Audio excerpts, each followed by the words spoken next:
making them. Oh, we don't know how to make food, but we're here at an extremely popular hangout in Ramona, California called The Tuna Shack. The Tuna Shack is owned by our friend Ken Hall, and he is an amazing master sushi chef, and he's invited us inside for a private lesson. He's going to teach us how to make sushi. Yep, let's go. Hi, I'm Ken Hall. I own the Tuna Shack.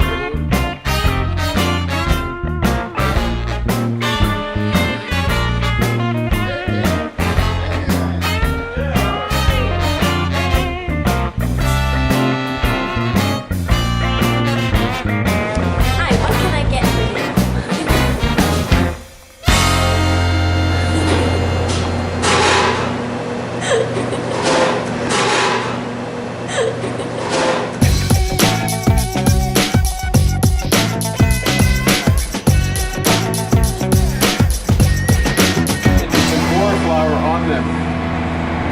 Into the tempura batter. Just do 2 at a time at the most. 1, 2, 3, 4, 5, let go.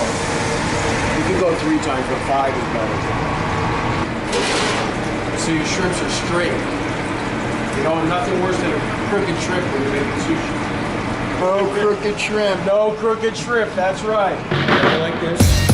Take this one. All I'm going to do is bring it like that. Like that. Take the knife, slide it under.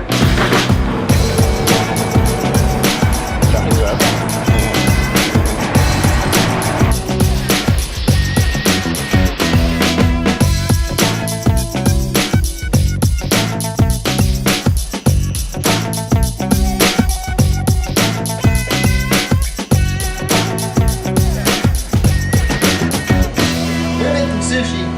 I'm stuck doing dishes.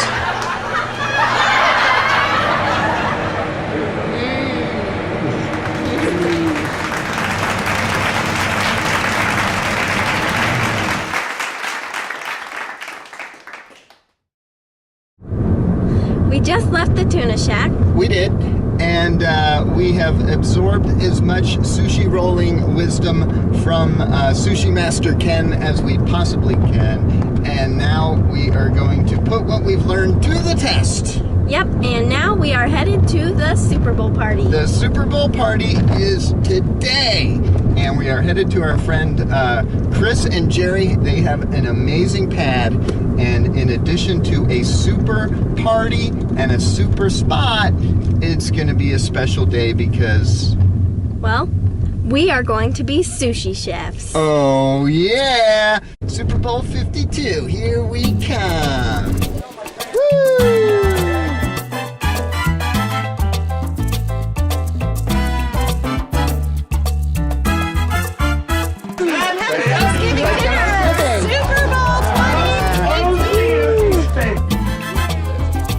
It's an awesome pad. We appreciate you letting us come and party at your place. Check it out.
So we had an absolutely fantastic time at the Super Bowl party. Yeah, we did, and it was a lot of fun. We had a great teacher in Ken, and we had great hosts, Chris and Jerry were amazing, and the accommodations were top-notch. Yep, and some people even offered for us to go to their parties and make sushi for them.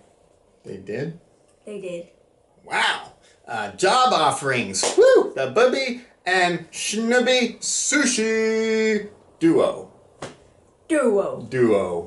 So at any rate, everybody enjoyed the sushi tremendously. There were a lot of people there. It was really super fun, and we found ourselves, for a change, on the opposite side of the dining room table, so to speak.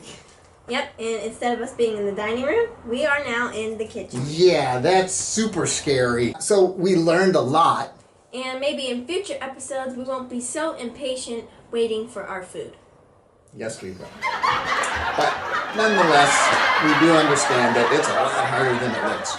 But you gotta, put your faith in the professionals to give you good service, good value, at a good price. And if you can do that, you could be the winner of the next San Diego Food Experiment!